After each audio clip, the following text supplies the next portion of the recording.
मंडळी, हा फोटो नीट बघा. यात एक खोल गुपित दडलेला आहे.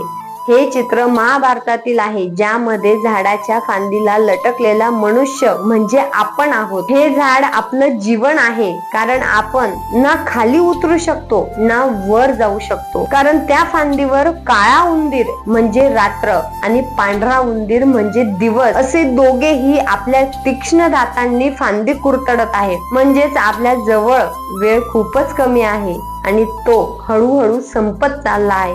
हा वाघ म्हणजे मृत्यूचं प्रतीक आहे.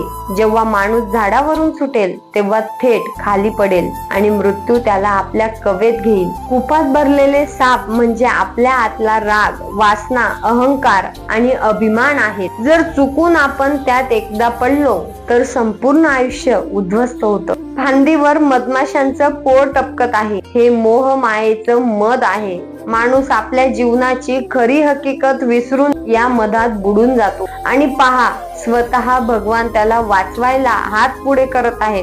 पण माणूस इतका मोह मायेच्या नादात आहे की स्वतः ईश्वरालाही तो दुर्लक्षित करतो.